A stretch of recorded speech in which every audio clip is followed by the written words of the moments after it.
Night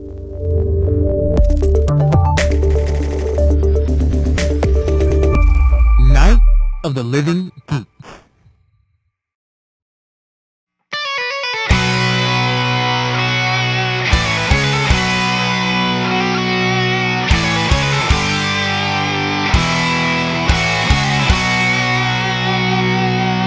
Hey everyone, and welcome to this week's LHG cast. With me today is our expert of JRPGs, Connor White.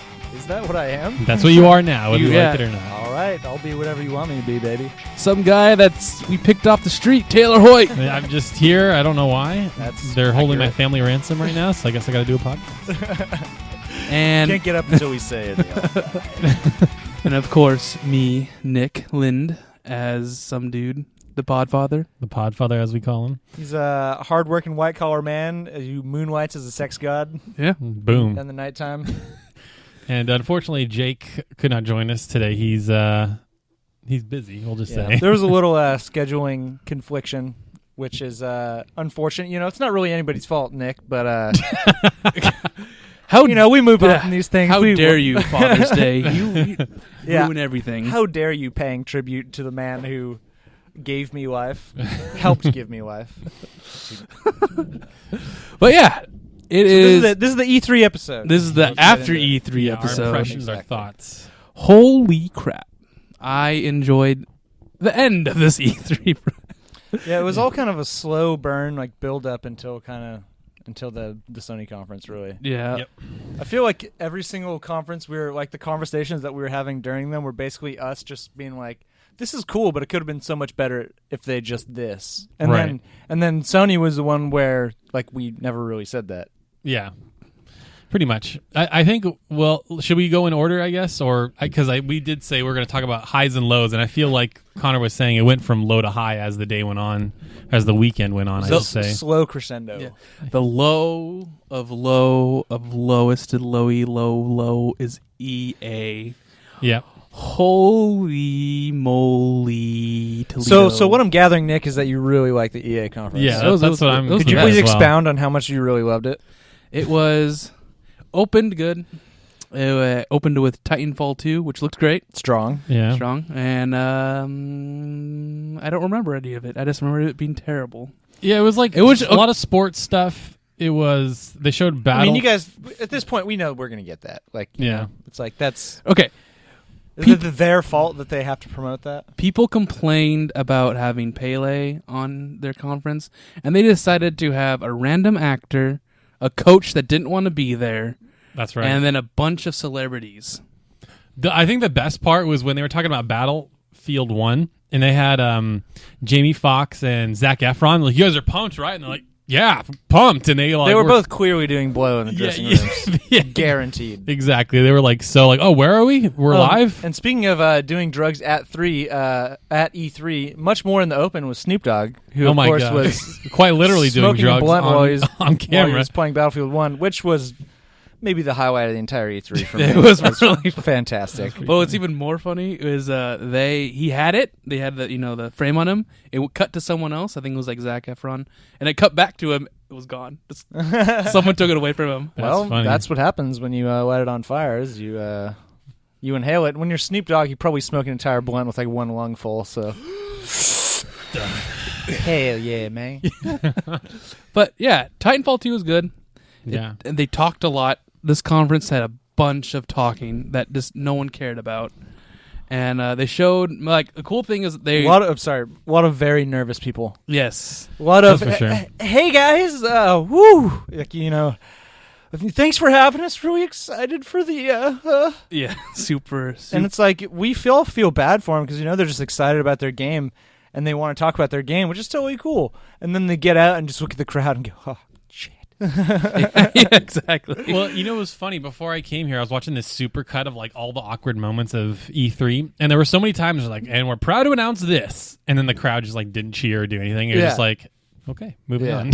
Well, a lot of times they like did those like, we're very proud to announce blah blah blah, and then it's like something really arbitrary, like you can now play this on like your phone with your dog, or like some like random ass feature, and it's like not a big reveal at all. And they like say it really enthusiastically, and we're kind of just like, Okay. Who cares?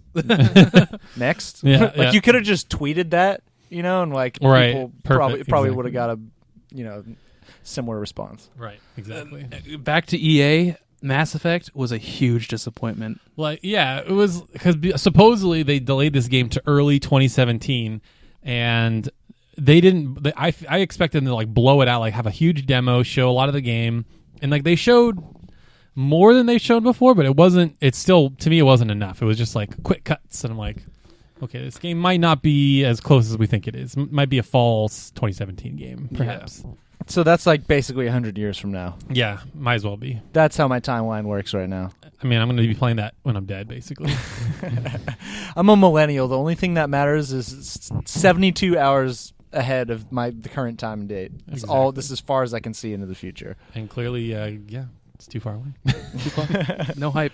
And then they talked about sports, and then more sports, and then more sports, And then they're like, they played the Star Wars music. The Star Wars seems like, yeah, Star Wars games. It's like, we have a bunch of Star Wars games in the making. See you later. Yeah, I'm like, we have can't a show bunch of you any of it. We have a bunch of really cool Star Wars games, that are coming down the pipe right now, which is why we decided to show you 90 minutes on 3D people kicking around a ball full of wind. So, See you next year. cheers. Yeah, see ya. It was weird because they like Just really. a small smattering of applause. Yeah. Okay. Yeah. Wind. Yeah. Sure. But no, they seemed to put a lot of emphasis on that video because whenever they would like, and here's Visceral in San Francisco, and like in the window reflection, it would be like a Star Destroyer. It's like you guys clearly spent a lot of time making this video to show nothing. It was really strange, actually. It was extremely strange. I'm like, why did you waste money for special effects for this? And it's like that guy was definitely not an artist either, Oh, the guy that was sitting in his office Yeah. and like with the big like cityscape in the background. I'm like, that was a green screen, but whatever. No love lost, moving on. And then I thought that guy was really in the capital city of Coruscant, dude. What the hell? the ending with Battlefield was weird. Like, they showed us a part of a trailer, and then they started talking. It's like, this is Battlefield 1. And then they showed us the rest of the trailer. Again, there's like they say this though. They showed the same trailer, but a little extended. That was one thing that kind of made me laugh, just because it's like, I don't know, everyone is so primed to hear like some crazy big reveal, like what's the new big thing from E3 going to be, and then it's like we just get to like watch the same trailer twice, and we're just kind of like, All right. you saw it, man. I mean, it's like E3 turns all of us into like such snobs, Yeah, totally. which we have to acknowledge, because it's like, oh wow, they really didn't do this conference correctly. If only they would have done this and that. Yeah. It would have been up to my standards of entertainment. Yeah, everybody becomes a cynic during E3. It's weird. But it's like at times like that, it's just like watching that trailer again. It's like the anticipation of something big. It's just like you watch a trailer twice, it gets boring. I feel like the coolest thing they showed after they had that multiplayer stream, like when the Zeppelin crashed and like burned all the buildings, that was actually pretty That cool. was badass. I won't buy it the was game. gameplay. Yeah, no, exactly. It was live. Like that was the first time they showed live gameplay. Battlefield's typically not my thing. I won't buy it, but it was cool to watch. Yeah, it was cool to watch, except for the whole like 10 minutes of like introducing all the celebrities. I'm like, why are you Oh doing my this? god, like I went way overboard. I mean, I thought it was cool that they had all the celebrities like playing the game. I was like, oh look, Richard Sherman, DeMarcus Cousins, like sport, athletes, celebrities that I recognize. How fun! They're playing Battlefield. They're people too, Yeah. But we only got to see the streams of like the team leaders and a couple random people. I wanted to watch like Jamie Foxx's stream, like watch him run into a wall for 45 seconds, like straight. Yep. I wanted to see how bad they were, like all the athletes and celebrities were sucking, but my wish was not granted. It was not. But then we went to the Bethesda. Mm-hmm. Opened up great. Opened up with Quake. But sadly, they didn't show anything. Yeah, and it looks like, I mean, much to your chagrin, Nick, it looks like it's just a multiplayer-only game, so Yeah, that kind of breaks your heart, doesn't it? it does. Especially because But- Quake 4 had a decent campaign. Well, I liked playing Quake 3. I mean, people are going to boo me for this, but I liked playing against the bots. They were fun to play against. Pleb. Exactly. But I was only 12. Come on. Yeah. But then they showed this, and they haven't made a real, like, Sorry. a big Quake game for a while now. And Was this, Quake 4 the last one? yeah. Jeez. And so that's like, super exciting. And it looks like it's going back to the arena, so it's going to be Quake 3 Arena again. But people, What was it, Champions? it's called right? Champions, yeah. People are speculating that's going to be a hero shooter. Please don't be a hero shooter. Well, that's definitely in vogue right now. So I know. I hadn't considered that possibility, but like that sounds like eerily possible. Yeah, no, very possible, and I hope it's not. That would be so un-Quake and so un-id. You know, I don't think they'd do that. I don't think so think either. it's a straight up Quake reboot, which is, given the success of Doom, you know, which would be great for them. But the trailer did show them having, what's it called? Powers. Oh, So right. I don't know what That's those true. powers are, but yeah, Space magic, obviously. space magic always has to have space magic. And Also from Bethesda. I totally forgot about Bethesda's. Lots of Elder Scrolls Online stuff. Lots of it. Yeah, it was like a new DLC expansion, Dark Brotherhood or something. Lots on the cards too. Legends. Legends, which actually looked pretty good. I was like, it looks like a exact Hearthstone copy. Hearthstone copy. Well, I mean, but they're not trying to hide that. Yeah, they changed it a little bit. Like, there's now 2 boards, but you know, it still looks interesting. Yeah, it's one of those things where they wrapped a nice little bow around it, and I don't know if the double lane thing can differentiate it enough from the other card games, like to get people to switch from like Hearthstone or Magic over to that. But I mean, we'll see. Hopefully, I'm rooting for them. I guess. Another thing I'm interested in is the level up. You can level up your cards, which is I don't know how that works. How come they didn't mention that? That's kind of cool. Yeah, I don't would remember have that. liked to That's hear cool. heard about Make it that. more of an RPG. Yeah, so you could I don't know how that works. I don't know how that's going I to just affect like balance. progress, you know. Yep. And then they did a lot of dark. Oh my god, I Dishonored can't think. 2? Dishonored 2. Wow, I couldn't think of it for some reason. Oh yeah. Oh wait, before Dishonored 2, they showed Prey. They came back with a new Prey. Yeah, I don't know much about this one. This So- one's all you guys. So Prey 2, from what I remember when I saw the demo at E3 in like 2012, it was basically, or 2011 maybe even, it was a long time ago, but it was this demo where he was basically a bounty hunter. It was like this sort of futuristic, he went to like this mob boss. He reminded me of Jabba the Hutt in a way. He was a big, huge alien thing. And he's like, bring me back this guy. And so he goes, like you go and you capture this guy. He's like, hey, I'll pay you a bunch of money if you let me go. Or you could choose to do that, or you could bring him back. Anyway, so this looks way different. Like, that was a bounty hunter shooter choice. They said this was like you're on an alien spaceship and you're like you have to escape somehow. Survival horror-y almost. Maybe, Or just perhaps, yeah. I More don't know. like thriller, I guess. I guess that's a movie genre, but Yeah. whatever. No, I mean We'll games throw it can out be here. have a thriller vibe to it for sure. So I don't really know what that game's gonna be like, but Well, we sure didn't find out. That's for sure. no, it was like Groundhog's Day, but with a sci-fi twist on it. Was that trailer because he kept waking up and looking at his eye or whatever? Oh right, yeah. and that was- he was on a spaceship of some kind, but we'll see. Looks interesting. We'll hear more about it next year, I bet. At QuakeCon. Oh, that's right. A lot of stuff is going to be shown at QuakeCon. That's the big news at Bethesda's. You know, I gotta hand it to Bethesda. They're really good about keeping stuff like that under wraps because apparently at the QuakeCon before Doom came out, they debuted Doom like single player gameplay and none of it leaked. Like nobody had their phone, nobody took a picture, nothing. Like I was Wow. really surprised. Did they have like I don't know, some hardcore security detail, like pointing assault rifles at people or something? I don't know. Put away your goddamn phone! We will literally send you to hell if you take pictures of this campaign right now. I like to picture. This is like the deepest cut of a reference ever. You remember that movie Airheads, Taylor? Yeah. Where it's like Adam Sandler and like Brandon take Fraser or over, whatever. they Yeah. take over the radio station where there's that one like SWAT team officer and he's like God refers to one of them as a 6 sack of swill.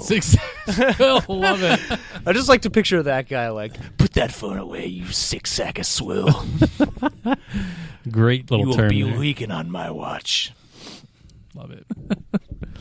Yeah, so more from the Bethesda. It ended with Dishonored 2. There's a lot of time on that. Yeah, I will say, like, I don't think they demoed it very well, but I think it looks like a cool game. Like, there's lots of powers, and you can manipulate how you're going to go about it and stuff like that. I do think they demoed it wrong because they kept explaining everything. Yeah, like, you don't need to explain it. Like, we get it. Like, it's like, okay, now we're going to do this, and then we're going to do that. I'm like, demos are never that. It's just somebody plays and you figure it out, Yeah. or you just are intrigued with what happens. So, hopefully next year they don't do that. Yeah, I just think talking through them just like makes the pace kind of unbearable. You know, it's like just drags it out. Because usually, like when they like are explaining something they're about to do, they're just standing there for a minute. You know, like and the character's just idling, and they're just like, you know, and then you got your ability system over here, and you can walk onto the target, and it's like, dude, just like you said, just do it. Mhm. We'll figure it out. Show, What'd you don't tell. Yeah, what did you think about Dishonored 2? Have you ever played like Dishonored? No, I didn't play the first one. Stealth games typically aren't my thing. The powers look kind of neat, though, and the environment looks neat, if it's as big as it looks. But I still don't think I'm going to play it. It's just not really my type of thing. Yeah. I haven't thought about it since E3, so I guess it's a no for me. I mean, these things change as, it comes closer. It comes closer, yeah, exactly. But as for right now, it's just kind of like, whatevs. You remember at the beginning of the show when they showed the little DOS boot up thing?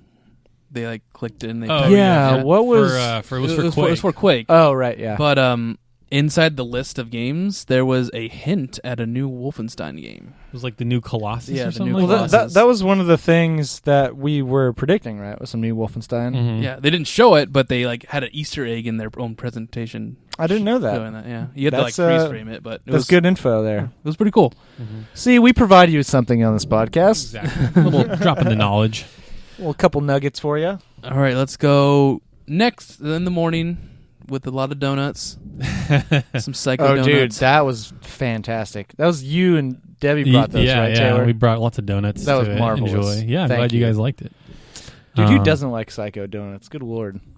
I don't know. You have to be crazy not to like them. You'd have to be psycho. All right, we begin with Microsoft, Mhm. which none of us really cared for because we're like, we don't have Xboxes. But then they're I like, think we were... Oh, wait, never mind.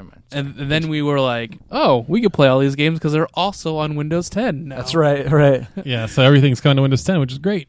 We were talking about the crossplay between console and PC there. Yeah, I think that'll was be a hot possible. Yeah, That was a hot topic like during the thing, just the skill gap that exists between the two and how that could play out. I think with a lot of the games they showed specifically, I don't know if that'll be a problem, but there are some like Gears, like if you can aim better with the mouse. Oh, 100%. I will smash anyone with a controller in Gears. Yeah. So, but like some of those games actually looked cool. Like Sea of Thieves looked neat, where you could get on your ship and just go. Yeah, that looked awesome. The cannon, like the cannon fights on the open seas, looked really cool. Yeah. Apparently, that was like the only thing you could do. You can't even do like hand-to-hand combat X. It's not even in the game, so the only thing you could do was the in the playable demo. Yeah, that's fun. Was the combat? I wonder if they'll make it like Assassin's Creed Black Flag, where you can board the ship. Like if you get close enough, you just like put your little ropes across and swing over and like kill it. That'd be awesome. Yeah, man. There's nothing better than. I guess that's a tough way to put it, but it's so fun to just swing over and board someone else's craft like that. Yeah. There's some WoW raid bosses that let you do that. That's like right. an Yeah. Ice Crown. It's like.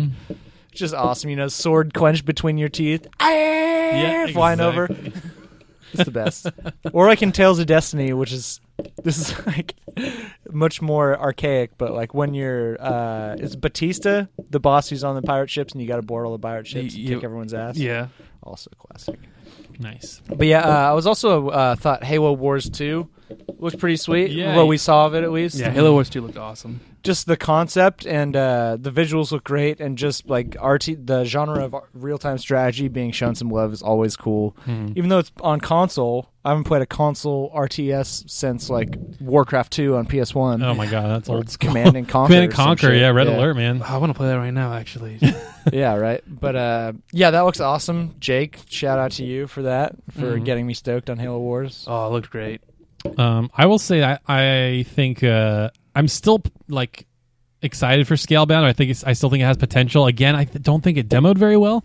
That giant spider boss thing where they were flying on their dragons. I mean, it looks cool, but I'm more about like the exploration and stuff like that. And it was way more like Power Rangers-y than I was expecting. It kind of turned me off a little bit. It seemed like a Saturday morning cartoon. Like the main character's, oh yeah, he's the kind of main character that. Like, I don't know, I would think was hella cool if I was like 10 or 11. Yeah, no, I know what you mean. And there's nothing wrong with that. It just wasn't what I thought the game was going to be like. Yeah, it's a little bit more cheese than I thought it was going to be. Come on, big guy, let's go. Yeah, exactly.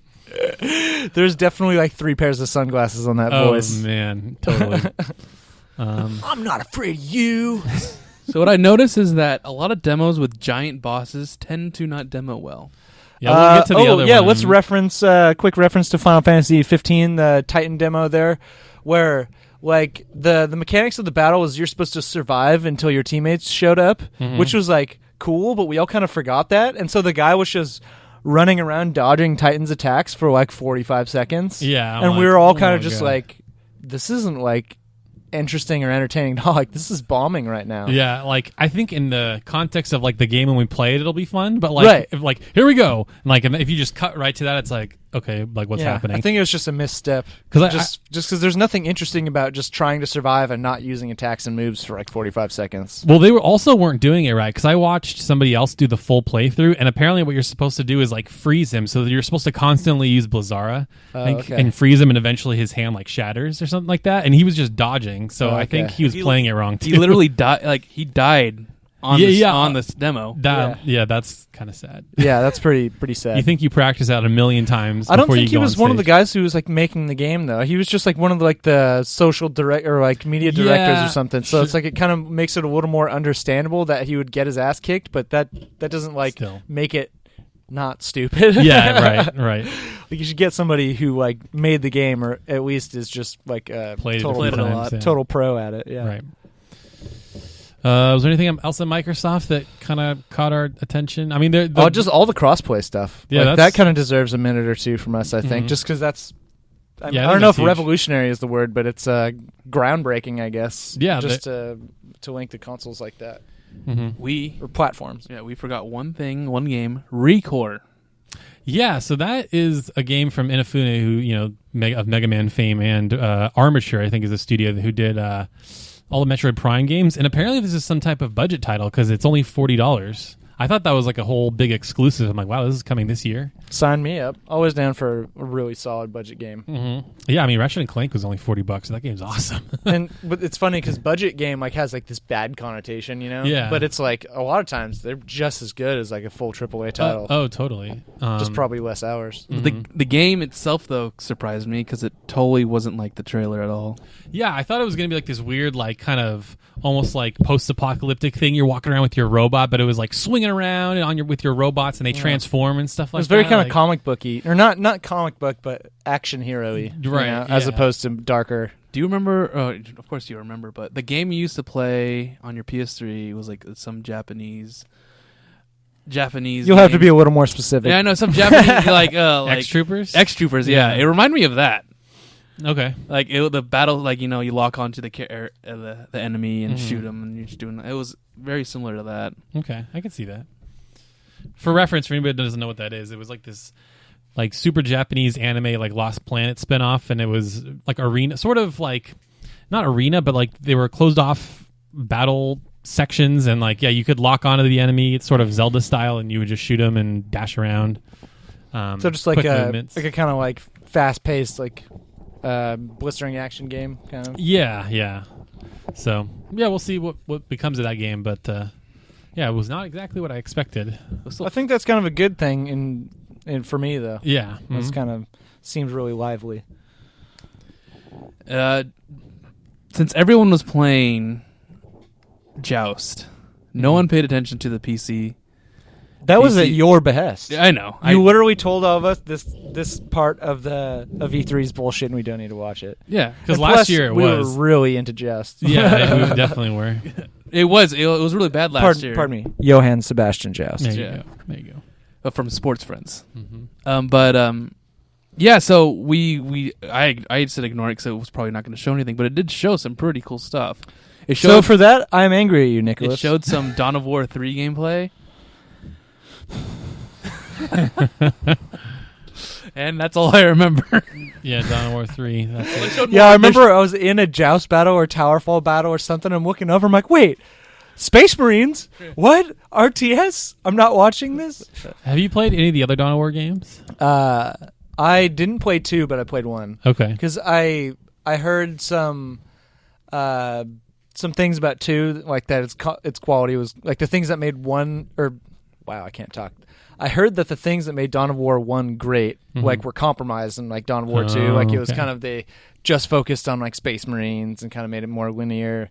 Yeah, it was. So I never ended up playing 2, but I was really into 1. But I was also, like, not too young, but I didn't understand it as much as I should. And I think that Dawn of War 3 is just going to take a great IP and a great concept and just, like, realize it fully. Sure, yeah. So- I mean, it looked really good. For like an RTS, typically you have to compromise the graphics because there's so many troops on the screen, but it looked like as good as any other game. You know Looked what I mean? outstanding. See, what I miss is the whole base building thing that old RTSs did. And a lot of the new ones, like Command & Conquer 4, Dawn of War 2, they got rid of all that. Tropico 5. Yeah, they just got rid of... That's not really an RTS. I've never played it. All I know is this guy who looks like Fidel Castro. on it. Yeah. Pretty much, it's like Civilization, except you're a dictator. Oh, okay, cool. Yeah. But Everybody wants to simulate, dictator. murdering your own people, right? Yeah. Moving on. Yeah. But yeah. So they got rid of like the Command & Conquer 4, I think. You only had like a command vehicle. And that was it. And it's mobile. And it's mobile, and then you don't build anything or build like a base. You just build your army through that. And it was just weird. And then Dawn of War 2 was just you commanded a squad, and Yeah, I think that was what I'd heard. It's kind of like it's not really an RTS. It's like a squad based kind of thing. yeah. So just, like in Warcraft 3, you have those missions where you only have like 4. Yeah, the guys and campaign you walk missions, around. yeah. It was like that, and it was weird. Yeah, but what's cool about Warcraft is like for each campaign, like you'd start out and you get like 2 or 3 missions like that, and then you start building armies and Yeah. building bases. And so it's like if it's just the small squad that you get to control, that's not what I'm looking for. Warcraft I like large scale battles. planning and strategy and stuff. It has to have that sweet point because StarCraft 2 for me was too much. Yeah, StarCraft 2 is really intimidating. Yeah. Or not intimidating, but like daunting. It's one of those things where it's like there's so many different troops and there's so many different upgrade paths for every single troop that it's like, man, how do I ever know like what the hell to do, like make the right decision with all this stuff? It's kind of overwhelming. Yeah, and then like I think Warcraft 3 had like that perfect balance. Yeah, I agree. It was right in the middle. But yeah, so But hopefully Dawn of War 3 is a new entry into, the all-time great RTS haul. I hope the Warcraft movie spawns a Warcraft RTS. Warcraft 4, yeah. Not even Warcraft 4. It would just be called like Warcraft. It'll be like a retelling of Warcraft 1. Taylor's just on the floor sleeping right now. What? What? Video games? What? Wake me up when the topic changes. Yeah, you weren't really into RTS back in the day, were you? I played, the Command & Conquer on PS1, the whole like LAN link thing. Oh, with that was Josh? like a weird, crazy thing. But yeah, I never got into like the traditional RTSs like you guys did. I just was not what I wanted out of a video game at the time. I don't think. Yeah, I don't know what really got me into it. I guess Warcraft 2 started it all. It was the weirdest thing because we go to friends' houses. I don't remember who. I think it was Andrew Lambert's house, and they had Warcraft 2. And we're like, this game's amazing. And then me and my brother would like beg my mom to get Warcraft 2. Zog. And she'd be like, no, it's too violent. You can't get it. No, it's too violent. And Oh man, these 8-bit tiny characters can't, murder each other in cold blood. Yeah. Come on, Mom. But yeah, we got it somehow. I got my brother got it on PC and I got it on PS1. PS1 version, inferior. Super inferior. But I played it. It was fun. I don't even know how you do it on a console. That seems crazy. It's madness. How did I do it? It's absolute I don't know. madness. You just get a cursor and you move it with the D-pad, and Oh my I guess God. you just drag with the That X. sounds like a nightmare. Yeah, it sounds friggin' awful. Like if they give you the same challenges that they do on the computer, like the same missions, you're toast. Oh yeah, you'll never They be able did. to do it fast enough. The campaign was the same exact thing. That's ridiculous. But anyhow, I'm stoked that like 2 cool RTSs kind of were showcased at the Yes. C3. So that's what we're trying to say here. Exactly. RTSs are awesome. You Yeah. should play them. Real-time strategy. But let's move to Ubisoft. Okay. I don't want to talk about Ubisoft. I thought what's the the- recording what's the, stopped for a No, second. I was being. What's like, the pardon my French here? What's the annoying lady's name again? Aisha Aisha Tyler? Okay, yeah, that's all. Well, I feel like one thing we could all agree on that looked cool was the new South Park game. The new South Park The game. fractured Awesome. butthole. I love they had some really, or they like manufactured some great opportunities to just like say that more than they needed to. Oh, I know It's exactly. so good. Right. Especially the guy who's like interviewing like Matt and Trey. Mhm. Like every single sentence, he's like, "Here in this game that you're creating, the fractured butthole." Love it. That's pretty great. But yeah, I like when they demoed it. It was just like watching an episode of South Park. I was like, this is fun. I Yeah. enjoy this. Yep. I could watch someone play this game. I feel like I could get sick of Cartman like forcing Cartman jokes Yeah. playing that game, because that was like what pretty much all of the like air quotes humor was in the thing. It wasn't like supposed to be particularly funny, but I was kind of like, oh, I get it. Like Cartman's an asshole and he talks a lot of shit to you. Yeah. Like, okay, like that's breaking news. Right. Yeah. And so I hope there's a lot more than that, which I'm sure there is. The one game I'm kind of curious about that they demoed quite extensively was Ghost Recon Wildlands, because to me it looked like a 4-player co-op like Phantom Pain, right? Where it's like, okay, we're all trying to be stealthy, we're all trying to infiltrate this base, and it seemed I couldn't tell if this was scripted or not, but like they were trying to get this drug maker, and that somebody accidentally tripped an alarm or something like that, and like, oh, he's getting away, and they had this like huge crazy chase to like drag him down. I'm like, can you just silently capture him, or is it like, will you always trip this alarm? No, it depends. Oh, does it? Yeah. That's kind of cool then, because like, and then is the whole thing with Phantom Pain was, here's the mission, do it however you want. So if it truly is like a multiplayer Phantom Pain, then hopefully that's So I wonder if it's all mission based like Phantom Pain, because if it's like a campaign, I can't imagine how that would work multiplayer. It'd have to be like, all right, let's all sync up. We're all gonna do this mission, or maybe there's like a couple campaign missions, or I'm interested to see. But yeah, that was a pretty cool demo. It was one of those ones where it seemed like it was all mapped out. Like it wasn't a live demo, was it? Like it seemed like that was pre-recorded for sure. Yeah, because there's a ton of like crazy stuff that happened like in that chase, where it's like, oh wow, that's like obviously like they scripted that to showcase how crazy it can be, as opposed to like this was like when you just pick up the controller. Yeah, and then I think another game we're all pretty excited to some extent is For Honor. Yeah. Oh, hell yeah. That was the highlight. I mean, I speak for myself and Jake. I know that was the highlight for me, for sure. Was definitely the Viking highlight. Footage like totally floored me. That was so badass. Yeah, that was awesome when they're storming that like the pagoda or whatever it was. Like that was awesome. Like how many different great like kill animations do you see that all looked really smooth and like cinematic and like didn't like break the flow or action? It just really felt like a complete hack and slash like war fest, but not like Diablo style hack and slash where it's totally over the top, but like real hack and slash. Right. Yeah. Like they had like little mini bosses or commanders where you had to like position your weapon like up or left or right or whatever, using the little like rock paper scissors system, which like totally does it an injustice to like simplify it like that. But that's just what the system is kind of based on. Sure. There's more nuance to it than that.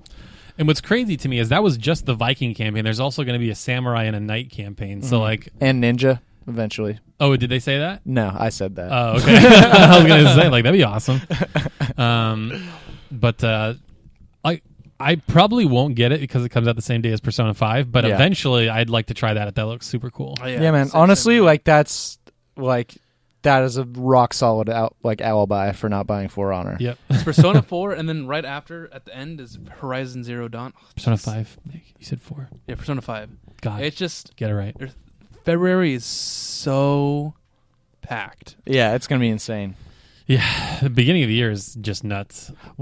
So For Honor's coming out the same day as Persona 5. Yeah. There was another time that when we were watching E3 and we were like, oh, wow, that's coming out the same day as blank. They're so screwed. What was that other one? I can't remember. I don't know. Just keep it in your head. I'm sure it'll come to you. Sure. But I remember there's a couple of scheduling. I think it was Last Guardian. Well, Last Guardian's October. And what's that coming out on the same day of? Battlefield, maybe? I think it's just in October. It's just I think Titanfall and Last Guardian were maybe the same day. That doesn't sound right. I'll look it up after. Yeah. Well, it's kind of like the Overwatch Battleborn effect. You know, right, it's like you guys probably made a great game, but no one's gonna play it. Yeah. Yep. It's like World of Warcraft and EverQuest both releasing an expansion in the same day. It's like nice try. It's like you'll sell a few copies, but that's a tough one. Yep. Tough one to stomach. Tough one. What That's what happens when I'm having a tough time stomaching something. Poop it on it. But for Honor, it looks it surprised me. The guy who the guy, the main Jason guy? Vandenberg. That guy's a legend. He Yeah. hypes Yeah. everything perfectly. Yeah, Jake is so obsessed with that guy, and Jake is 100% correct. Yeah, in that guy doing was so. cool. He's like, and Vikings are gonna take on samurais, and it'll be epic. But it's like with the cane and the long the hair beard. pulled back. It's like he doesn't seem like a dork when he gets that excited. He yeah. seems like he just came from that battlefield. Oh, and yeah, he's like, exactly. let me take you into the world of medieval combat. You Oh, know, exactly. it's like for some reason it actually seems believable that he's like some kind of medieval warrior. Right. When obviously he's just a dude with long hair and a cane. Yeah. And what's funny, I think his Twitter handle is the Dark Lord, Yeah. or something like that, which Uh, is pretty awesome. But glad he doesn't take himself too seriously. no, not at all. Unless he's dead serious with that. No, he's like, no, I am the Dark Lord, and you will bow to me. And my employees will refer to me as such. Excuse me, was it Jason? Was that his name? yeah. Hey, excuse me, Jason had an idea. I'm sorry. Dark Lord had an idea. Okay, come to my office. Yes, thank you. Let's talk about a game that probably no one cares about. Watch Dogs 2. Mm-hmm. Why do you say that? Because it's had a bad. Watch Dogs 1 was kind of overhyped and Was it really buggy? it was at really launch? buggy and it just disappointed a lot of people.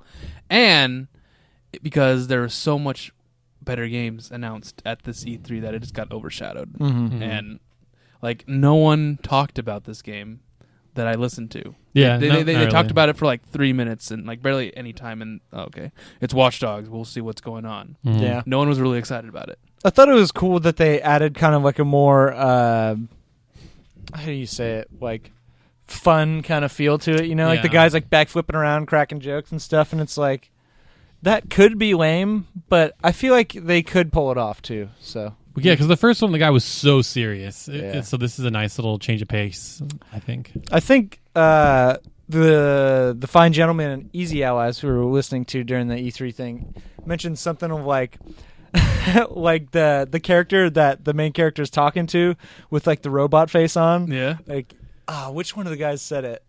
Man, where he's like, if you like just Google image search like hacker, and they just took like the first 8 things they found and combined it into this one character. Yep. So funny, man. Like that was pretty cheese, and like the whole I forget what their little organization is called, like Def Tech or DedSec. Yeah. DedSec. Yeah, I agree that might get like a little lame. You know, it's like kind of a play on like Anonymous or something like that. You know, but we'll see. I probably won't play it anyway, so whatever. We'll see. We'll see how it turns out. Hopefully, it turns out well. By the way, me saying I'm not going to play it isn't like an indictment of like that game's going to suck. It's just like not a Connor, for you. not a Connor It's not a White Connor game. game. Yeah. Yep, makes sense. Let's move into Sony. All right. Oh my gosh. Well, allow me to kick it off by just appreciating how they opened the show with God of War. Right? That Yeah. was what they opened with. Yeah. They opened Okay, with just double checking. no, You guys just kind of like looked at me and I'm like, did I screw that up? Yeah. No, they opened up with a freaking musical number. Oh yeah, that was an interesting approach. I thought that was kind of gave it a cool atmosphere. It's kind of like a Setting the tone. yeah, I guess it's like just like this atmosphere of like grandeur. You know, Well, it was grandeur. Yeah. Well, it was strange that they played like the whole song before the demo started. It didn't. I thought maybe it would have like led into it, but they're like, no, we're gonna play this whole thing, and then it's Yeah. gonna start.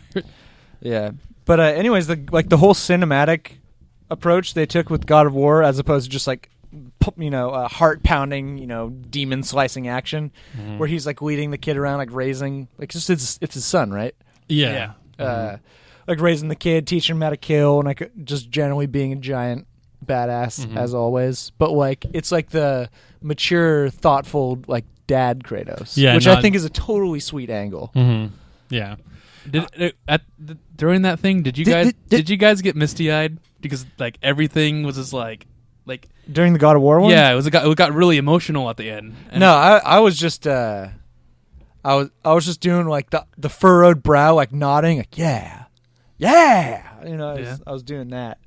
like Yeah, I didn't get misty eyed. Maybe in the context of when I play the game, I will. But like now, I actually care about Kratos. Before, I was just like, yeah, he's mad. He's gonna kill the gods. Okay, I get it. Right, exactly. It makes him such a more dynamic character Mm-hmm. because it's like what has gone on inside his head to transition from being just a like bloodthirsty world ender to being this like nuanced character. Yeah. I like that. It kind of reminded me of The Last of Us in a way where you have this companion, you're in the wilderness and stuff like that. Yeah. So I'll be curious to see. It's going to be a theme. Yeah. And I don't think this is like a sign that they're moving away from like those huge scale, like giant, like ridiculous boss battles. Because they showed one. I think, yeah, I think the build up to those and like when you finally get to those moments, it's going to be so much more epic. You know? Totally. The developer that was there said that we didn't want to show that because you guys know already that we can make that. Exactly. That's very smart. Yeah. I applaud them for that.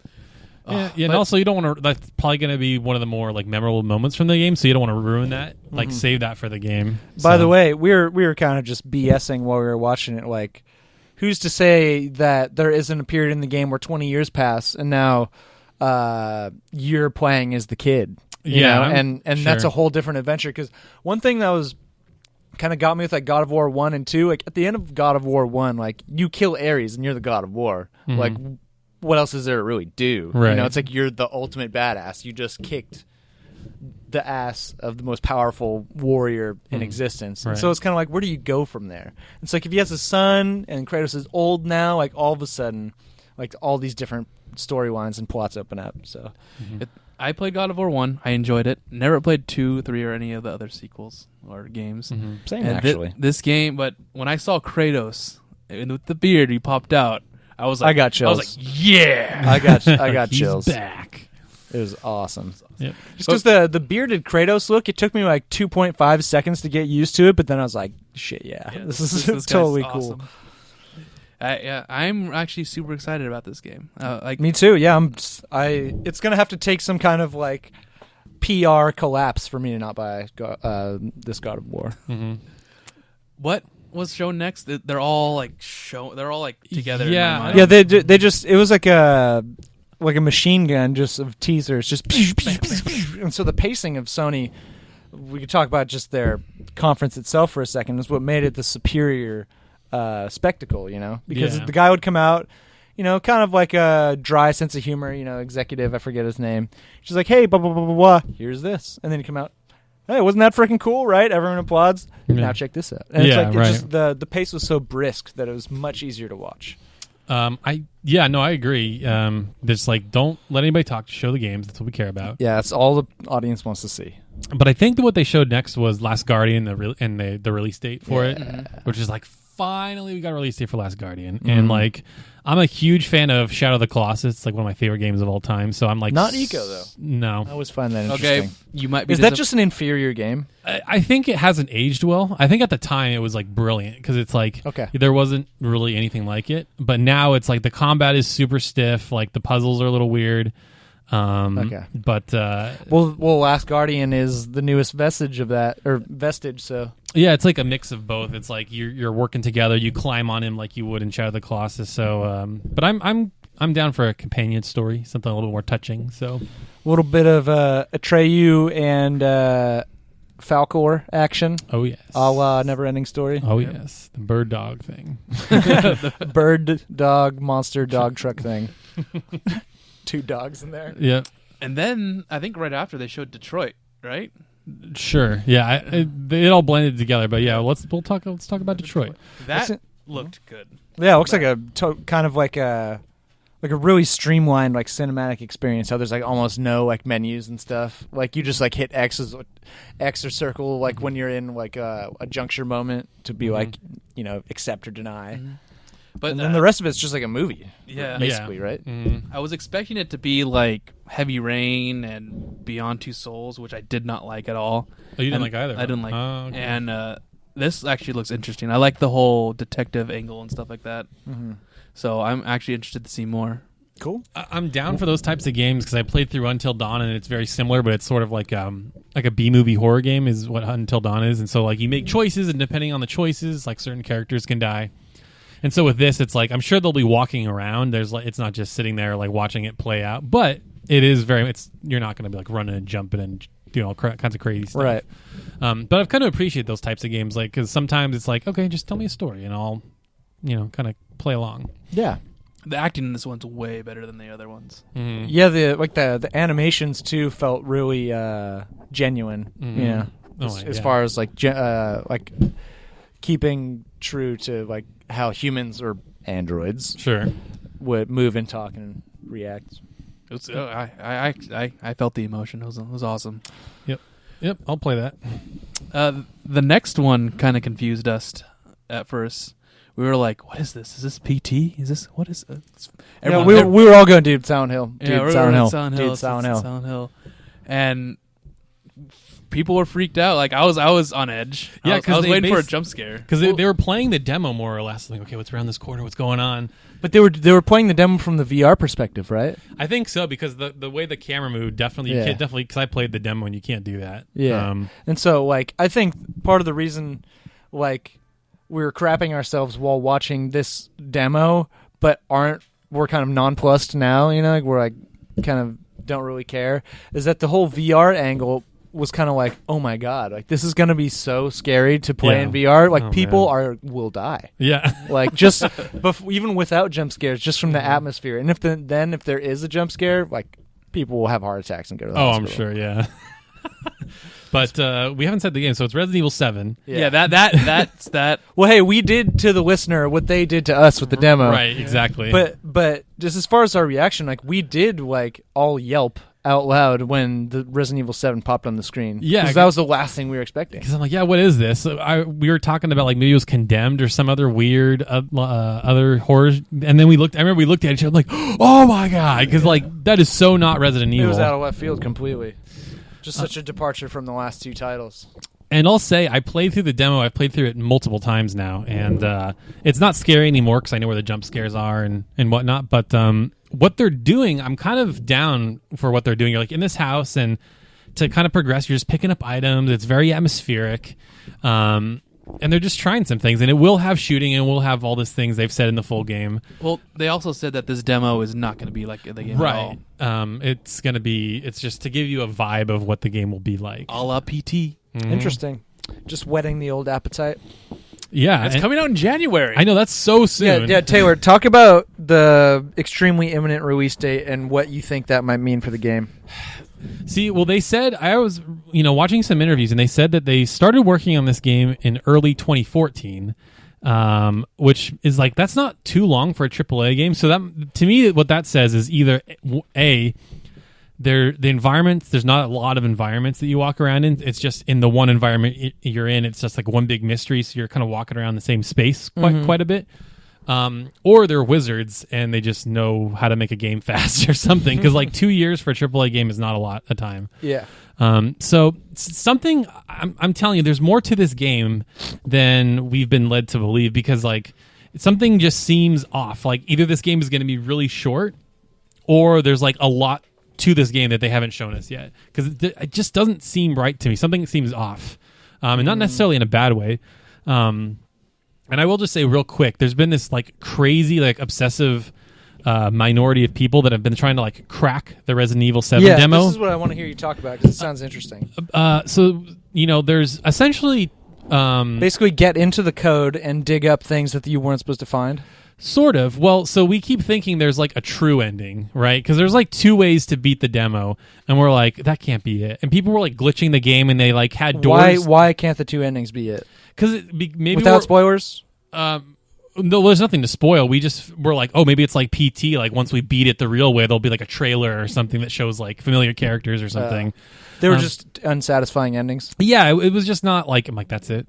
Okay. So one of At the least it's just the demo ending, so it's like it's not like a Right. death knell for like the ending of the Right. actual Well, game. one of the the second ending with the phone, Mhm. it gives away. I mean, it connects it to Resident Evil. There's a helicopter with an umbrella Logo on it. There's And a plus, photo of the it. subtitle is Biohazard, Yeah. so So that's interesting. You know what's funny? Yeah, it's called Resident Evil 7 Biohazard, and then in Japan it's Biohazard 7 Resident Evil. Because they call it Biohazard in Japan. okay, just trying to be unique over there. I see you, buddy. Yeah. So I'm really curious to see what this ends up being like. If this family or whatever is like the Weskers or something, or if it's like one of the characters that just went like fucking crazy. It's like Chris and Jill or whatever. Like we just hold ourselves up in this house in like Louisiana and we're just killing anybody. You know, I don't know. Like I'm hoping there's some other twist to it, because otherwise I don't know. It just doesn't seem. There's got to be more to it. That's all I'm going to say. It seems like it could feel a little like empty. Like it doesn't feel like. I don't know what exactly that means because I haven't played the entire demo myself, but like I see where you're coming from. Mm-hmm. Yeah. But that being said, do you think it's possible that they've been working on this game for a long, long time and they've actually managed to keep everything under wraps and it's a really huge game and they just revealed it now? Maybe. I mean, it's totally possible. You think it's implausible though? I don't think it's implausible because Resident Evil 6 came out, 2012? Really? I want to say something like that, 2012, 2013. So, like, at most, it could be, 3.5, 4 years, which that's a more acceptable timeline for a big AAA game. Mm-hmm. But my fear is I don't want it to be one of these, like, crappy indie horror games where it's, like, first person, there's jump scares, and it's, like, 6 hours long. That's what I don't want. I'm hoping that they pull the rug out from under us, and it's like, okay, you're actually a character you're familiar with, or It was 2012. It was okay. So they've Taylor, had some time. In that way, isn't all this intrigue and confusion about the game like kind of exciting in a way? No, totally. Because having no idea what to expect like that, it's like, oh man, we could really get our socks knocked off. That's what I almost wondering. Like, I don't want to give Capcom too much credit because they haven't been doing great with their games lately, like with Street Fighter V and Resident Evil 6 and stuff like that. But like I'm almost like maybe this whole thing is like super brilliant. Like you said, like we're still talking about it. The internet is still talking about this demo and like there's so much mystery surrounding it. So maybe this has been their plan all along. And the fact that it's coming out so soon is crazy. They're pulling a PT. Man. Yeah, I'm like perfectly split 50-50 in between like they just got lucky with all this buzz and like their masterminds. Like I cannot tell which of it Me is. neither. Me neither. But, yeah. I have a feeling if Resident Evil 7 sells really well, this is just a big middle finger to Konami saying you had something huge and you just threw it away. Yeah, right. It's true. Which is true either way. Well, speaking of that exact thing, that is a fantastic segue. Let's go to Kojima and his latest project involving a man who looks almost exactly like Solid Snake in real life, Norman Reedus. And I'm kind of in the minority on this, maybe because I didn't watch Walking Dead, but like I don't give a shit about Norman Reedus being in his game. It's like, is that supposed to make it a better game? I'm not sure. I understand. The thing about Kojima just really likes Norman Reedus for some reason. He was going to be in PT. Yeah, like that I've gathered. But and so but why? Like, why should I be like, oh wow, Norman Reedus is involved? Like, I'm stoked because it's like the way they've been talking about it is it's like the new game is called Death Stranding, by the way, totally new IP from Hideo Kojima, and like it says like starring like Norman Reedus under it, like it's a freaking subtitle. I'm like, right. Does this affect the game that much? What do you guys think? I don't think it does. I don't think it does at all. No, I think it's just a name. I think they're trying to garner. I think they're trying to recapture the PT hype. Is what I think what he is attempting with this. Because, yeah, I think Norman Reedus is probably the most popular character in the Walking Dead show right now. He's like a badass. Yeah, most magnetic character probably. Mm-hmm. Yeah, they wrote him into the writers are in a hole because they can't kill him off because people would literally riot. Yeah. So that's how popular this character is. And so because it was revealed that he was a character in PT or whatever, I think he's just like, hey, maybe we're continuing with the whole PT thing and we're going to bring him back. We're going to try to keep working with him. So I think that's really all it is. Like, oh, maybe it's PT. Maybe he just took all those ideas and he's going to keep running with it or whatever. I mean, the demo, the trailer was like super artistic and like surreal, it had like this total kind of like mysterious what the hell's going on right now. It's like it's the ocean. Wait, what? There's like these black tendrils of Norman Reedus is naked. What? Yeah. It was really and then all of a sudden the title pops up and it's over. And so it's basically just Kojima being like, look out, bitches. Like now I have free reign to do whatever I want, and it's about to get real wacky. Yeah. And so on that note, I have to ask you guys, do you think it's possible that Kojima, with all this like freedom to do his own thing now, because they basically just given him the car keys on this new intellectual property, right? And so do you think he can overextend himself and make a game that is way too complicated and esoteric for like anybody to appreciate? Or do you think it's going to be like this total artistic opus? I don't even know. I think you're totally right. I think Sony's just... It's weird how they keep like... showing him off. It's like, and the greatest creator mind in video games, Hideo Kojima, and he had this whole light stage. Like they really think of like highly of him. Yeah, well, I think like people have like deified him for so long. Yeah, and I think that like now he's like being sold that way, and he's like, oh, it's Hideo Kojima, like bow down. And so I think the organic effect of like people being huge fans of him is kind of dissipating now that it's like being sold. He's being sold that way, like publicly, where he's like, this guy is the total virtuoso, everything he makes is awesome. Like he was loved so much before because he was kind of like an not unknown hero, but like people developed an appreciation for his games organically. Like we weren't being told that he's so amazing. Right, like that, exactly. And that's a great point actually. It's funny how they're twisting it. Thank you. That's the only kind I make, sir. That's a lie. And I've never beat or really played any Metal Gear games, so like I don't really get the hype behind Kojima, but I'm like, okay. I mean, I liked PT. I liked what was going on there. So if he can, I'm really hoping this is some type of horror game. I mean, it looks like it. It's super weird. I have a feeling it is because he really wanted to make one. But it was like this kind of like weird, kind of almost soothing, like techno, like kind of creepy soundtrack. That part kind of threw me off because I feel if it was like with the visuals that they had in the trailer, if it was like some kind of creepy, violin, like I could be made to believe it's a survival horror game. Sure. And I feel like whatever music you play to those visuals could totally change the way it feels. So it's like I have no idea what the heck it's going to be. Absolutely. Well, stranding means to drive or leave aground on a shore. Or a boat, a sailor, or a sea creature. That makes perfect sense because it was Norman Reedus naked on the shore.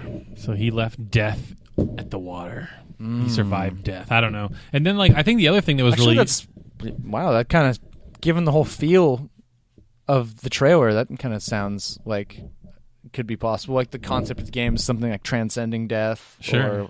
Yeah. That would be kind of sick. Well, and it sort of ended. It was like those 5 figures in the sky. So are they like some type of deities or gods or something weird? Like the 5 trials Norman Reedus must pass. Oh shit! Or they're just 5 Norman Reeduses up there looking at him. Oh man! I'd love that. Whatever ends up being the plot of this game, if the protagonist is just named Norman Reedus, like they just don't change Norman his Reedus. Yeah. That'd be pretty great. Let's say his name a couple more times. I don't think we said it enough. Norman Reedus. Norman Reedus. Norman Reedus. Norman Reedus. He just comes. He pops out of the mirror. Oh, there it is. I think one game that continues to impress that they showed at Sony was Horizon Zero Dawn, Robot Dinosaurs. Oh yeah. Dude, the visuals in that game were breathtaking. Yeah. I was really, really like blown away.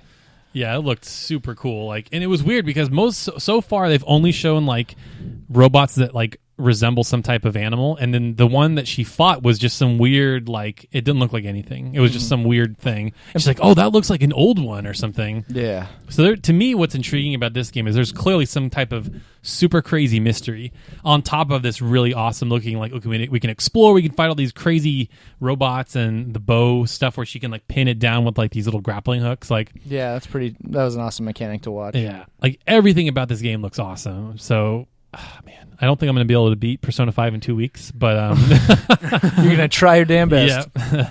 But yeah, that game looks super cool. Totally agreed. I'm surprised that, like, I remember when you guys first told me like the concept for the game, and I was like laughing. I was like, that's ridiculous. Yeah. But watching that gameplay, I was like, wow, they took a totally outlandish idea and really made it feel like believable and genuine. I was like pretty impressed. It was an awesome gameplay trailer. Yeah, it looks pretty sweet. I heard it plays really sweet as well. So, and it looks really hard too. Like that first battle he was having against like the pretty big robot. Like that battle was clearly not easy. Yeah, it was intense. He was dodging, like, and it looked cool because like that robot was like destroying the buildings and stuff like that. So it was like a lot of destruction, like destructible environments and stuff. Totally.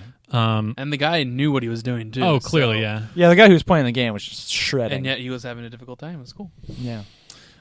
So I want to talk about this other game because I hear Spider-Man on PS4 because there's other news that followed that I'm excited about. Okay. So, I mean, first of all, that game looks rad. I mean, Spider-Man is like tailor-made for video games. You know what I mean? Like open world, swinging around, quick combat. Yeah. And so I watched an interview, and apparently Marvel is like doing this whole brand new initiative with like high quality Marvel games only with like top tier developers. They're like, we're done with movie tie-ins. We're triple A games. Yeah. They're like, we're done. We've got our mobile thing. We're like kicking butt with mobile games. So now we're going to move to console games. We're done with movie tie-ins. We're done. They're going to take it seriously. Oh yeah, like they had this. They're not going to treat it like a money pinata. Exactly. And then like if they need more time, if they need more money to make it great, we'll do that. Like so they're like on board, which is really exciting. That's fantastic Can't news. wait to see who's doing the Iron Man game. Right. Well, yeah. So and I hope that Robert Downey Jr. has nothing to do with it. Just nothing against him. Just he'd be pretty expensive. I feel like to pay to do all the voice acting. Yeah, he does a lot of drugs. That's a big oxycodone budget he's got to account for. Exactly. But my mind went kind of crazy because they said, this is interesting. They said that Spider-Man, they're going to continue as a franchise because they're confident it's going to sell well with Insomniac and Sony. So it's going to stay a PlayStation exclusive. Oh, wow. Which is interesting. But then they we've got other projects in the work, but we're not going to talk about them. Well, I think that's because Sony owns Spider-Man as the movie. The movie, yeah. So that makes sense. So Activision's grubby fingers aren't all over it, making these crappy, cheap Spider-Man games. Fingers going all kinds of places they shouldn't be. Exactly.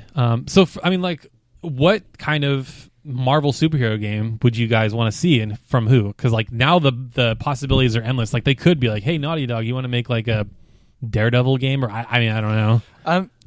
I would offer some really cool answers here. I feel like if I knew like the whole nomenclature between like DC and Marvel, because I don't know like which is which really. I'm not a big like comic book buff, so it's like Avengers and X-Men are like Marvel, and that pretty much covers a lot of things. And then like DC is like you're right. Superman. I guess I do kind of know, but I don't know. There's tons that would be awesome. I mean, you could pretty much make any of those like characters / plot lines really cool if you give it the proper time and development. Mm-hmm. So I just want a Marvel versus Capcom 3, 4. Yeah, I'd be really curious to see what their thoughts are. Like, are they done with those type of crossover games, or are they just like, we just want story-driven, like high quality type of things? Because those games always sold pretty well, from what I understand. Yeah. Yeah, I'm excited. Oh yeah, one thing about the Spider-Man game that I'm really excited for, because just given the development since like the last Spider-Man game I played, I'm sure there's one on PS3, but I remember playing the one on PS2 and PS1.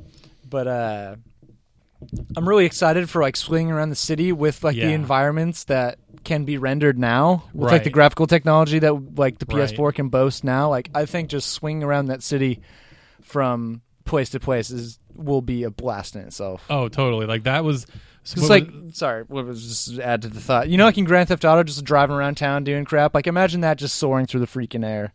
Oh my gosh. Well, like I think that's what this game is going to be. It's like nobody's going to do this story. They're just like, how can I do weird stuff with Spider-Man? Like, because I'm sure you can like pick something up and like web it to a wall. Like, like I'm already thinking of like, okay, you get one end of a car, web it to this side of the street, and you web it to the other side, and it's this giant like wall of cars stuck together with webs and stuff like that. It's gonna be Grand Theft Spider-Man. Oh, for exactly. Sure, dude. I'm hoping so stoked if it is. I'm hoping you could throw people, because I would just throw people and then throw pizza at them. It's like, here's your pizza.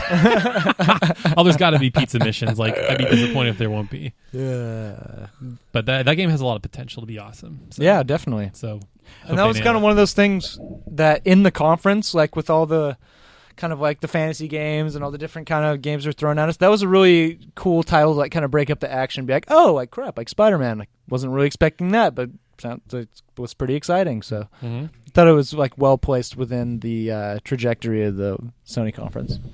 Exactly. No game we didn't talk about yet. The Sony Ben game. Yeah, Days Gone. That looks interesting. Oh yeah, totally. The zombie game. That's another one of those games that seems to have a lot of potential because, like, they said like you can craft stuff, like you can set up traps for like those giant hordes of zombies, and it's open world. You can ride your motorcycle and do whatever. So I'll be curious if they can kind of make a good story to go along with it. The demo is fantastic where he's being chased by the literally massive horde of like those emaciated zombies, whatever we'll just call them that for now.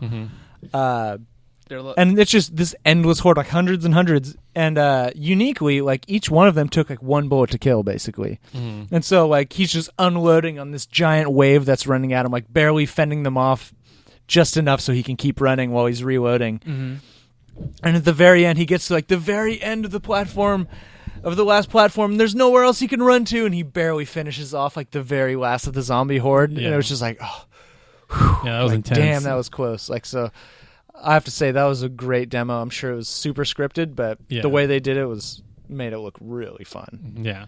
Yeah, they made it so the whole demo was he was supposed to take out the guy that he was the guy that like tackled him and he fell off the roof. Yeah. So his mission was to take him out because Which that guy got eaten by zombies, Yeah. so mission complete. Yeah, It's- right. that's his job. He's a mercenary, and Isn't it funny the whole world is covered in zombies and it's still somebody's job to go kill normal non-zombie Yeah, I know, people? right? yeah, It's like the world is infested with zombies. Could we just like not be dicks, please? Yeah. Could we just We just get along. So anybody?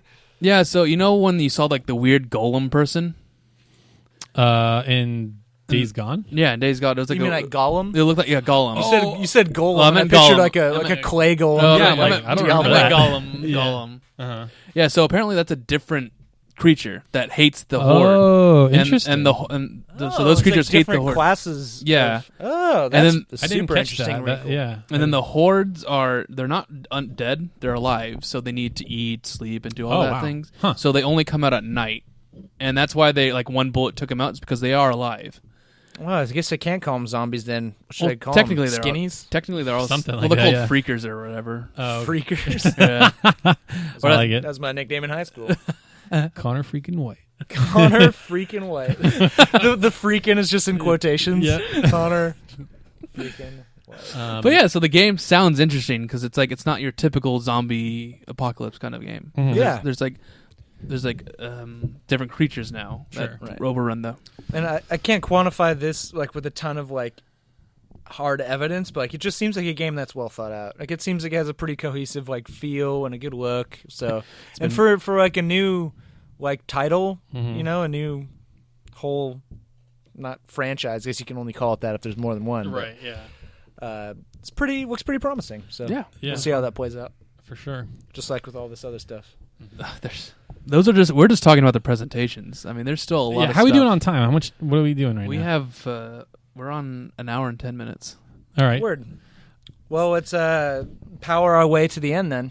So do we want, like maybe talk about like 3 games each or something? I don't know how many like other games that weren't at the conference that we're excited about. Like I'm trying to think of how many do you want to do?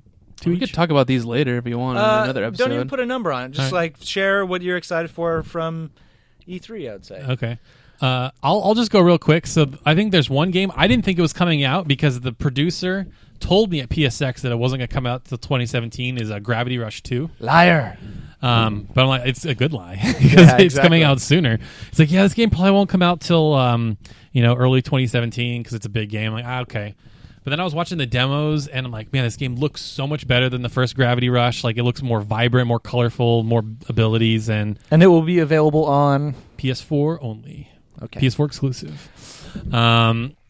But yeah, super. So it's a full $60 AAA. Yeah, Cool. I believe so. But yeah, I'm excited. I love the first one. I love the movement. I love flying around in that game, doing the races. There's like these little side missions that you can race, and you get like points to upgrade your skill tree and stuff like that. So I'm super excited. Like that series doesn't have a huge following, which makes me sad because it's super fun. You're definitely the most hardcore Gravity Rush fan I've ever met. I've platinumed the Vita and the PS4 remasters.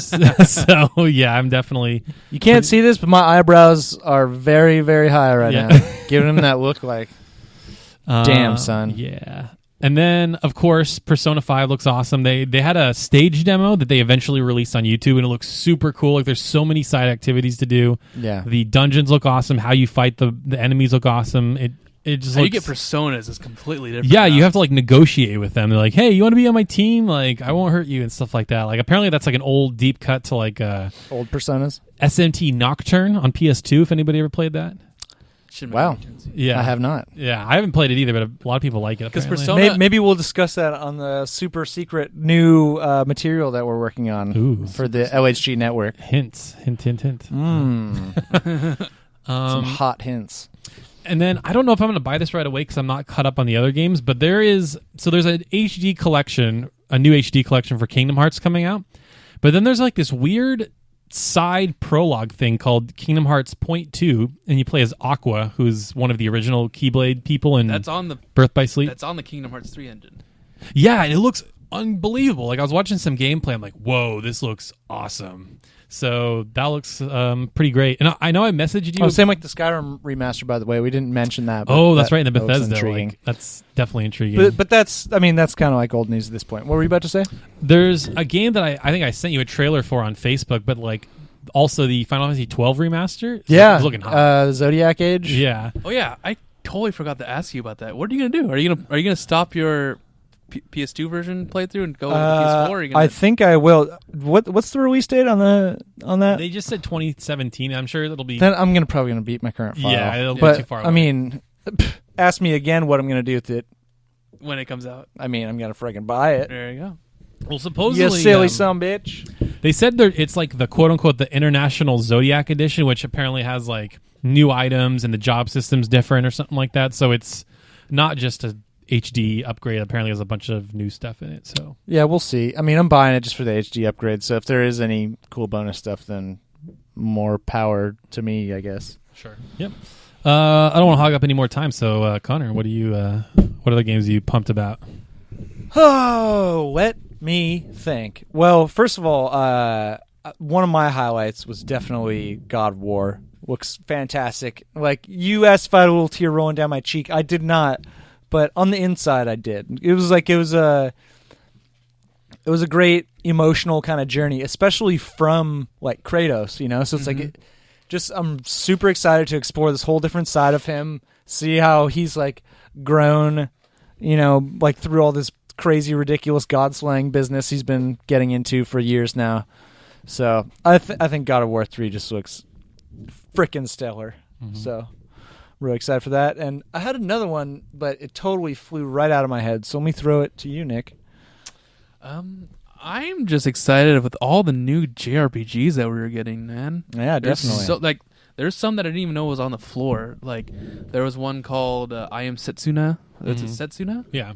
which is just it's made by the Square Enix team that's called Tokyo JRPG Studio or something like that. Tokyo RPG Factory. Yeah, and that's the Square Enix thing, right? Get it right, Nick. Yeah. Jeez. But that's the Square Enix team they made, right? Yeah, they made this like other side studio just for making like old school JRPGs. And which is Wow. what I Am Setsuna is. It's just a classic JRPG with airships, world maps, turn-based battle system. It just looks really good. It had a very Chrono Triggery look to it as well. I just felt something inside me. You got to see this trailer. It is Wow. It's really Yeah, awesome. that sounds the somber awesome. tones and the piano and everything, and like you don't see a whole lot of JRPGs in like a winter icy setting. So the whole game is like in this kind of winter like world or whatever, where Hell it's always yeah. snowing. All like early Tales of Destiny, you know, when I that's know good what stuff. you're talking about. When you're in Pandaria. The snow song in that game, I hate that it's song. so depressing, dude. It's like a funeral song. But anyways, super stoked for that, dude. That sounds awesome. Just like truly like paying homage to the classics. Yeah. Budget title, $40, and it's coming out in July. It's coming out next month. And Well for, then. is it? I think it's for Vita as well. Vita. Say the name again. I Am Setsuna. I'll I show Am you a trailer Setsuna. after this. What if I'm not Setsuna? What if I'm Connor White? Well, then, too bad. Too bad. Well, then you were not eligible to buy this game. Okay, so and then there's another one that was not shown at the conferences. It's called Fallen Legion, which is another RPG-esque type of game, and it looks a lot like Valkyrie Profile. I've heard of this. In what respects? It just the battle system looked like it. Like you have four heroes, and you do like combos and stuff like that too. And I saw the trailer. I didn't really get what was going on, but it looked interesting, and I really want to play it. But it's another JRPG, and I want more info on that game. Speaking of Hells JRPGs, yeah. real quick, in 2 weeks we've got Star Ocean 5 comes out for PS4, which is like super out of nowhere. I'm like, Yeah, okay. wow, that really just slid under all the security lasers that totally. I keep out to keep me informed of games. Like I'm getting more excited as the date gets closer, but I'm not like blown away by it. I'm like, this could just be a solid little game. You know what I mean? Like, Definitely not little, but a big game, but like it doesn't have. Okay, so It's such a great name too of the series, Star Ocean. I know. It's such a great 2 words for like a JRPG. It's like inspires wonder. You know, Exactly. it's got a great visual component to it. You know, No, I totally agree. And this one is like it goes back to more of the fantasy than the star part of it, like the space, because you do get in a spaceship, but it seems like everything I've seen so far is like in these like medieval looking villages and stuff like that. So here's the crazy thing: it's an action RPG, and your party is 7 people. Good lord. Yeah, and you can swap to any of them at any time. That's a lot of AI going on. Yeah, hopefully it doesn't get super weird and buggy, but yeah, it seems cool. I don't know if I'll get it, but it sounds kind of almost Final Fantasy 12y, where you have everybody out at once. So given it's only 3 people in that, and everyone's doing the same things basically. You just get to control one, and your game has to control the other 2, which is a system I totally love. So sounds cool.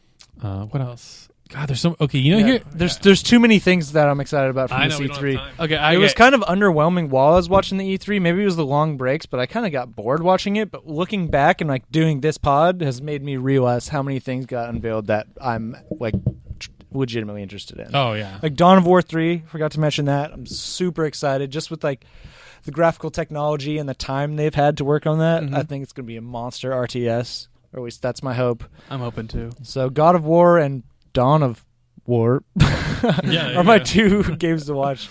I'm sensing a theme here. Of course, I am interested in Persona 5. Me too. Yeah. Sorry, I just I don't think we talked about that very much on this pod. But apparently, Tales of Berseria was there. Yeah, and a little trailer. Like Gadema was there, and from people who played it, they said it feels awesome. The battle system's different again. Instead of circles do your specials and X's do your normal attacks, every face button is now specials. So weird. Every face button. So you just do combos between those, and you do. That actually sounds cool. It sounds very fighting gamey. Yeah, very fighting gamey. Yes. But yeah, that sounds awesome. I saw the demo that they're playing. It looks great. It reminds me of Tales of Xillia. So no more of those box areas that you don't like in Tales of Xillia. So it's like more open? Yeah, it's more open. Oh, that's good. So that looks good. Yeah, dude, I know you're stoked. I'm actually stoked. getting a little stoked too. I'm always stoked for Tales games, except for Symphonia. Never stoked for that. But Dragon Ball Xenoverse 2. Oh, I forgot about that. They showed a little battle demo, very, very not vertical, like a horizontal slice. Okay. It shows like not everything, but it shows like some of the fighting techniques. Showed a little boogle. A little boogle, yeah. It looked interesting. It looked like there was the fighting was more intimate, more fighting gamey. The fighting is more intimate. That just gave me a bad mental image. Vegeta and Goku are like making out on their. Majin Buu and Krillin just like cuddling and kissing while they like knee each other and elbow each other in the ribs and head. No, but like Xenoverse 1, the fighting was very basic, it seemed like. They looked like they cut out a bunch of stuff from the older games. This one looks like it's back in. So that's and it runs at 60 frames per second, so it's very smooth and very nice looking. As a fine fighting game must. Yes, exactly. So that's what I'm excited for. I'm excited for a lot more things. Yeah, I think we could go on all day about the things we're excited for from this E3. So I think we have covered the breadth of everything pretty thoroughly, though. Yeah. So you want to wrap it up or continue? Let's wrap it up because we got to work on our super secret special project. Beep, beep. Wrap it up, B. No, I don't want to. But yeah, this year's E3 was great. Very slow at the beginning. Yeah, I have to say, I didn't think it was that fun to watch, but I think all the games that got announced were awesome. I would say, like, I was bored a lot, I'm not going to lie. It's a thing. It's a thing that Taylor and I like to do. I would say next year you probably just come during Sony's. Yeah, I do like the hangouts, though. I do like just hanging playing games guys, in between breaks was pretty fun. Yeah. Dude, I ate just the worst food for those 2 days. Yep, exactly. We did too. Like the one like actual meal I had besides breakfast on both of those days was like, this is one meal over those 2 entire days. It was just L&L Hawaiian barbecue. Yeah, which is delicious, but basically just a tranquilizer dart / death sentence. It always knocks you out. It's funny. Oh man, puts me into a coma. So heavy. So yeah, a lot of news. A lot of the games announced were really great. I am super excited. I am glad that I play the games that I play, like my taster this way. I'm glad you're proud to be who you are, Nick. Yes. No one gives a shit. No. Just kidding. Just kidding, dude. Love you, buddy. But yeah, so thanks for watching or listening, guys. We'll be back next week, of course, on Wednesday. If you liked what you listened to, please give us a rating on iTunes. Give us a like on YouTube. Follow us, subscribe, do all that jazz. Give us tips. Email us, talk to us. Yeah, tell your friends if you enjoy the show. Spread the word. We could Yeah. always use Freaking boogly, dude. Hell yeah. Super boogly. spread the word. But yeah, we'll be back next week with Jake. He'll probably talk about his E3 stuff. but- Yeah, definitely. We'll do a little backtrack because I really want to get his take. Yeah, me too. And Because we didn't talk much about the VR stuff that was revealed, and Jake is gonna have a ton of opinions on that. Exactly. I kind of do too. So we'll save that for next week. all right. And we will see you next week. Have a good day. Woo! Boogly.